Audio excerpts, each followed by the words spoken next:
Hello, I'm Alan Robinette, Community Librarian with the Saline County Library. I am here with CEO of Saline Memorial Systems, Michael Stewart. Hi, how are you doing? So, hello there. So good to see you today. Thank you so much for agreeing to do this interview. Saline County Speaks is a series of interviews that we're broadcasting the first and third Thursdays at 7 p.m. on our Facebook Live channel. And we're wanting to get a pulse on the community. We're wanting to talk to people who are making a difference in the community, and certainly your name was one of the first ones that came up that we wanted to talk to and find out what's going on at Saline Memorial. So excellent. Well, I'm excited about the opportunity. I think when you talk about somebody doing something, really I represent the people who are doing something, and that's the people within our organization. They're the ones that are actually moving and grooving, and I'm just the face, I guess. Hopefully not too bad of a face, but the face of those who are moving and grooving. Sure. Well, speaking of those people, you've been here for a little bit over 4 years, is that correct? So in December, it'd be 4 years. I started December 1st, I believe. Okay. And so it was an interesting experience because those who were here remember I started on a Friday, which actually I think is November 30th, and then that weekend we had a bus crash.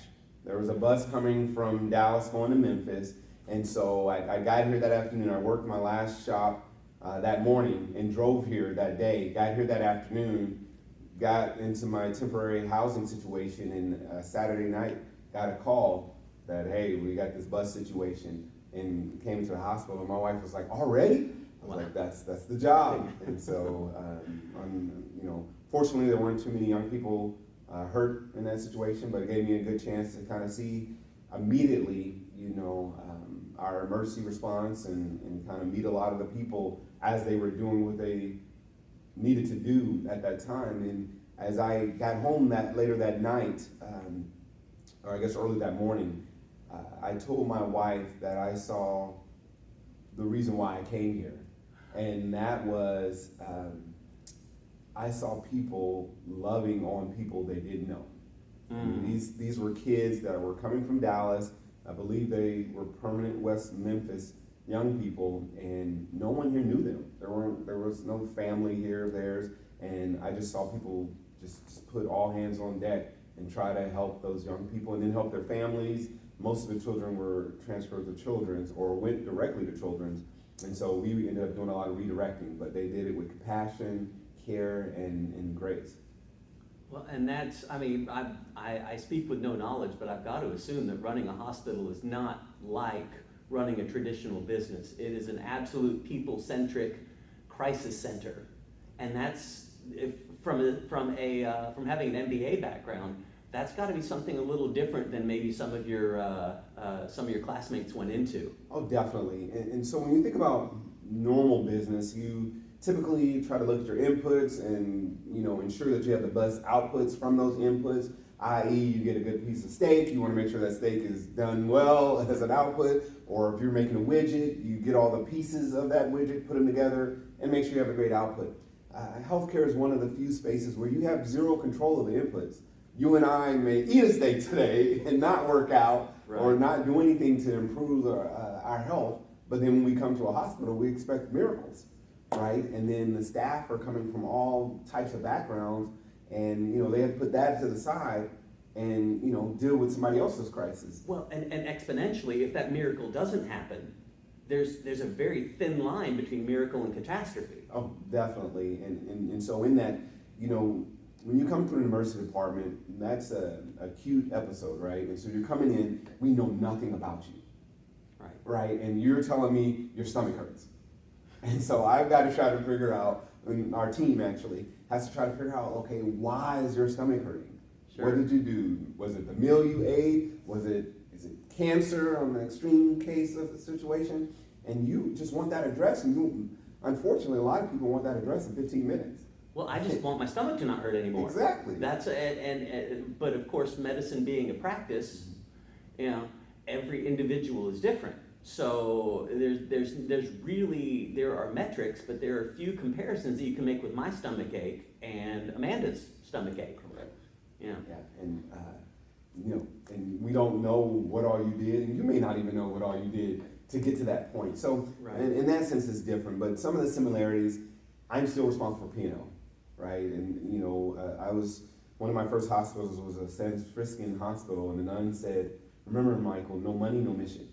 Right? And so in tough times, in order for us to be able to keep the lights on, to pay the payroll, we still got to make sure that we do the things that a business does with regards to grow revenue, grow volume, so we can generate revenue, and then make sure we manage our expenses accordingly.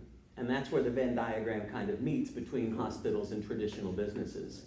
Another separation, though, is the fact that, right now we're dealing with inflation, right? And so the vendor for this water bottle, the water processing, and then the bottling of the water, if they needed to, they could raise the price of this for us, right? In healthcare, that's not the case. I don't just raise the price, right? Medicare tells me what they're gonna pay me, Medicaid tells me what they're gonna pay me. We do have some negotiations that go on with some of the insurers, but in general, they tell me what they're gonna pay me. So that's a big difference between healthcare and other business models. Well, and when you're talking about a bottle of water as opposed to, I don't know, an x-ray machine or some sort of very expensive hospital equipment, I got to imagine that those prices are going through the roof as well. Not only going through the roof, but availability is questionable, right? And so with the raw material challenges across the world, if I needed an x-ray machine tomorrow, there's no way I could get it. And so, and even the date that may be given to me is subject to change up into it's on my dock, right? And so that definitely creates a tough environment with other businesses are dealing with. Certainly there were things that when you came here, you had a set of goals. Right. What? And so let's go back to the day one. And so in that, I saw people who really cared, who wanted to do the right thing. And for me, in the background I've been in South Florida with hurricanes, I've been in California with fires, I was in Northwest Arkansas after the Joplin tornado. And so in that, in my background in the military, and so what I wanted to do was make sure that everybody in our organization understood kind of what the expectations were and what we talked about, what resources were needed to get to those expectations. So over the last 3 or 4 years, what we've done is really look at by kind of a product line or a disease process, sort of say, what's best practice out there, not just in the state of Arkansas, but across the nation. Like, what are some of the best practices? And so since that time, we've gotten Joint Commission accreditation. Joint Commission is a surveying agency that goes out and surveys hospitals and gives kind of you meet the standards of CMS, Medicare. And so, while not all organizations use them, a lot do. And so we wanted to make sure we got that accreditation. Sleep accreditation. Is that one that had ever been achieved here before? It had been maybe 10, 12 years prior. They went a different route with a different agency. But Joint Commission is the most prolific, and so I wanted to be able to share with the community that if you look at it, we're getting rated by the one that rates most of the organizations across the country. Gives you more comparables with other like institutions. Exactly. Leapfrog is a safety organization, and when I arrived, we were not where we wanted to be, and since that time, we've made a lot of strides with regards to being better today than we were yesterday, and so our ranking has now over the last year vacillated between a Leapfrog A and a Leapfrog B, which we weren't in that A/B range when 4 years ago. Sleep accreditation. We just got reaccredited in bariatrics, chest pain accreditation. We're one of, not a lot in the country who've gotten chest pain accreditation. And there are different agencies around that, but we're very proud of the fact that just a couple weeks ago, we were able to get, because we partnered with an outside agency, we were able to get a patient from the field to the cath lab and cath within 50 minutes. Which 90 minutes is the benchmark. And so time is muscle and saving lives. So, and Saline County is a pretty big field. It's growing. It's definitely growing. What kind of challenges does that present? Because we're 99 miles from one side to the other. Well, it definitely creates challenges. And using cardiac as an example, if time is muscle and time is life, well, if we didn't have capability of starting things from the field, and the patient was coming from half an hour, 45 minutes away, got here, and the clock started, we're 45 minutes behind, right? And that's a challenge with a big county like this. On the other side, if you got a diverse population with diverse beliefs and things, you can imagine during the main part of the COVID pandemic, we had different people who believed different things about COVID. And so having to normalize kind of that understanding that, hey, we're gonna meet them where they are, wherever they are, and just having those conversations, okay, what information do you need to feel comfortable about what we're doing with you, for you, to you, and just understanding that and doing it from a place of empathy and a place of grace, which the staff had already had that, but just really reinforcing those thoughts around that. With a situation that is absolutely 100% novel, right? You're learning how to fly the plane while flying the plane. Correct. Yeah. Yeah, I said that a number of times in our group sessions, that while you may hear different things across the country about how people are addressing this, one thing that I can guarantee, we're making it up as we go. And so as we get more information on everything, our hopes are we make better decisions tomorrow than we do today, with our ultimate goal of being better tomorrow than we are today. So I've been around the country, and community hospitals have a tough time. People generally believe that the hospital in their community is the worst hospital in the country, that you only go there to die because they don't care. And so, especially when you're right outside a major cultural Correct. center like Little Rock. Correct. And so that is a hurdle that every community hospital faces. Now, do we have opportunities for improvement? The answer is yes. Our goal is to be perpetually looking at what are the opportunities that we have to improve and work towards that.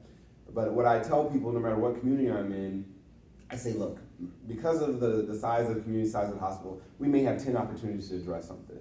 And if we don't do the best thing on 2 of those, then we just miss 20%, right? And so in that's out there. Hey, 20% of the time, 1 in 5, whereas you can go to a big institution and they have 1,000 opportunities to do something, and they miss it 100 times, right? They only missed it 10% compared to our 20%, from a data standpoint. But the reality is ours were one-offs, whereas theirs may have been systemic. Sure. Right. And so, what we've tried to do is to say, how do we do it every time the right way, in a timely and in an empathetic manner.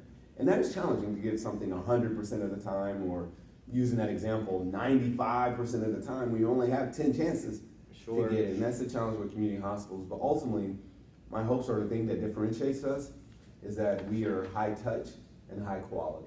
And what I mean by that is this. Being able to engage in conversation in a personal level, you're not a number, not just somebody in room 4, that we are able to identify you because, oh, you're so-and-so's cousin, if that's what's warranted. And, we know you because we see you in the grocery store, we see you at the PTA meetings, we see you at church. And so in that, we want to make sure that we give you that personalized touch. Whether we know you or don't know you, we're going to treat you like you're our neighbor. And I think that leads into one of the questions that I had about what do you see about Saline County since you've been here the last 4 years that is different? You've lived in a lot of different places. What do you find that is the glue that holds Saline County together, that you found that is maybe different than Florida or Texas or California or some of the other places that you've lived? So this is my 3rd time in Arkansas. I was in Newport for a while, I was in Springdale for a while, and now I'm back here. And the thing that I think that differentiates us from other parts is that we are well-grounded. As a community, people aren't about all the noise. We are about helping our neighbors kind of get through tough times. We're about helping our neighbors be the best that they can be, and not looking for pats on the back, not looking to be on the front page of whatever.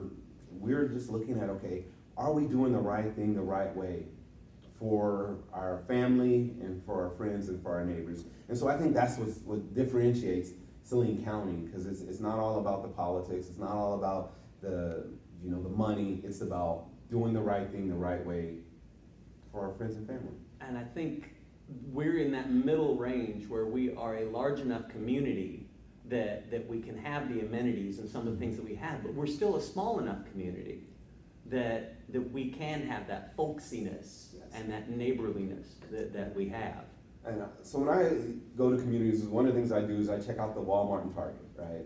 And so to your point about being in the middle, we have both, right? There are a lot of communities that are what some would consider small or rural that don't have any of them, but if they did, they only have one. Well, in Saline County, we have both, right? Not only that, but we have the big chain restaurants opening up here, but then we also have the novelty mom and pop shop restaurant here that you can go and be like, hey, Bob. Italy in Town is the Yes. example that I think of. Exactly. If you haven't been there, you need to go. I have been. That's Oh, downtown, right? yes, it's very good. I have been there. And so you can go there and say, hey, give me my calzone. Right, exactly. So, now, you have 2 children? I do.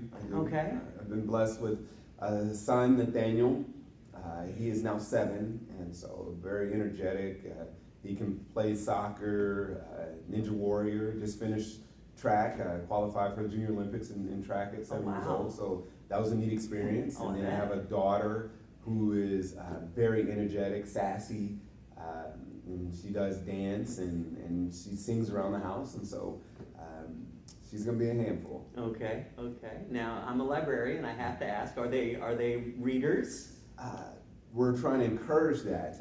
My son is a reader. Interesting enough, I've kind of gotten him into Star Wars, Okay. so he's picked up. And actually, they both frequent the library. They love the library, and so last time he was there, he picked up a Chewbacca book, and I thought it was a little bit above his grade age, but he loved looking through that. And my daughter. And how old is she? She's 4. She's 4. Okay. Yes, and so one of the things that I really like about the library here, I think y'all are connected with Dolly Parton or have we are promote that. We help to Yeah, promote so the I Imagination signed- Library. Yeah, I signed my daughter up for the Imagination Library. I guess it was a year and a half ago, Mm-hmm. and so my son actually got jealous because with that she gets a book like once a month or something like that. Right. He's like, how come she gets to get a book every month? And so, but they've been great books, and and so. That's an incredible program. It is. It is. Really And it is. just speaks to Dolly Parton's And just charity and her willingness to kind of help those all around the country, no matter where they come from. And for those who don't know, Saline Memorial has partnered with Imagination Library to make sure that every child that's born here can have access to be able to join the program, and we appreciate that very much. Well, I like it because it encourages reading, and so I used to do reading during Dr. Seuss's birthday, Mm-hmm. and in it I would share with the young people that there is nothing that any of us go through in this day and age that hasn't already been written about. Right. And so if we fall in love with reading, there's an opportunity for us to go find some help on our own. We don't have to, unless we can go, and thankfully the library is there with, in library resources, but also online resources that people can go and just find out, hey, you're having trouble with your hair? There's a book about that, right? What are you trying to say? Hey, I'm just speaking from personal experience. But that's what I love, and so we partnered on that because that gives people an opportunity to break out of whatever mold they want to break out of, or get into whatever mold they want to get into, if they just are willing to pick up a book, a magazine, a periodical. Well, that's somewhere where I think the library and the hospital have a shared goal, which is, last thing I want to ask you about, is reaching out beyond the walls of this hospital. This is a beautiful facility, and I know you're very proud of the accolades that you've received and that your crew has received here. What are some of the goals that you have, not just inside this building, but outside in the greater community over the next 2 to 3 years? So a couple things I want to hit on. Over the last 3 to 4 years, I talked about the accreditations. I didn't talk about the capital investments that have been made. We've brought in robotics. We've upgraded our floors. We brought in additional personnel. That's fine for when you're here, but we also want to help you before you get here, right? And so in that, supporting organizations like the Boys and Girls Club, like the library, I'm thinking of, there's another group that my name, I can't think of the name right now, but there are a lot of different groups within the county that we want to support and help grow because they have a symbiotic relationship with the hospital. Right. And so as we come out of the pandemic, because the pandemic disrupted that, right? Everything shut down, people weren't able to get out and about, and we needed all hands on deck. Sure. In the hospital. But now we're encouraging leaders to get involved in Rotary and Kiwanis or other service organizations so that way they can make a personal contribution to those organizations, but also as an organization, we are looking at a community needs assessment we just completed and looking at, okay, how can we help with the drug epidemic? And so demonstrative of that, we are now giving Narcan in our ER and to say, take this home.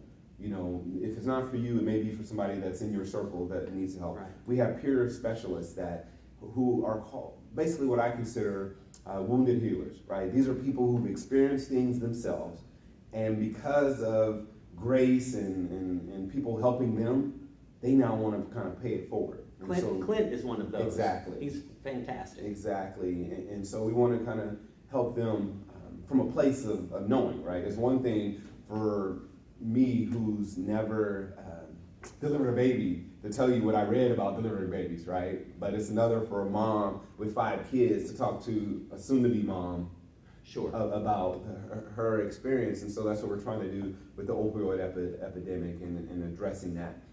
And so there's a number of things like that, whether it's reaching out to the Ralph Bunch community group, right? They're a separate community here within Saline County and addressing their things. So we had COVID clinics in partnership with other organizations to give out shots to them. And then that's typically, I think from a historical standpoint, African-American group. Well, there's also a growing Hispanic population here. Yes. So we reached out to them during the height of the pandemic and partnered with the local pharmacy and said, well, hey, we can have bilingual people there to help you fill out the paperwork and you know, get you your shot if that's something you're interested in. No judging, no background checks, just giving you the shot, because our ultimate mission is making our communities healthier. So we're in the process, and we're hopefully over the next, you talk about next 2 to 5 years, we're in the process of really listening to our team members, our physicians, and the community.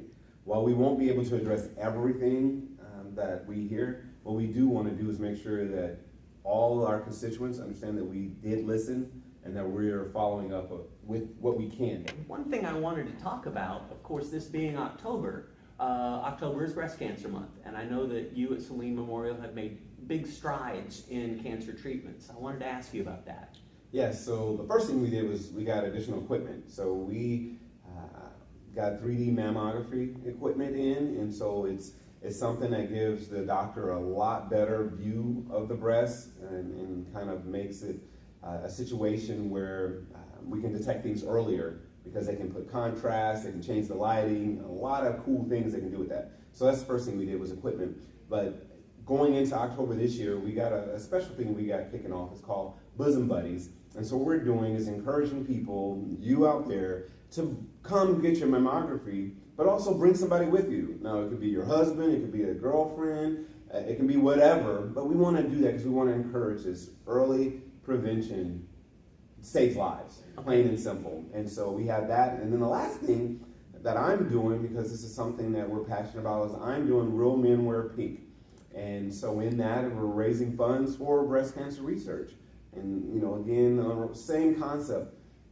As we get more information today, hopefully we'll be better tomorrow. So by doing research today, hopefully we keep it where my daughter, who's 4 right now, or my son, because there's men who get breast cancer, don't get it because of the things that we do today to kind of help prevent, detect, and treat breast cancer. Well, now, if organizations, representatives, just citizens have an idea, what's the best way for them to get that to Saline Memorial? Well, we have email address on our website and phone number on our website of our marketing team, or you can also go through the foundation. There are some things that, while the foundation is not tied to us, we often partner, and so there's a Saline Foundation website also they can go to, and maybe it's just to donate to the foundation, because the foundation is doing things like putting AEDs in, you know, schools, and we just reached out to one of our partners that needed an AED, and the foundation stepped up on that. So we partner with them on things. Okay. Very good. Well, thank you for everything you're doing in our community. Thank you for talking with us today. I am humbled by the opportunity, and I'm just really appreciative that you out there in Saline County are willing to trust us with your loved ones, with your personal care. Our goal here is to make sure we earn that trust and keep that trust.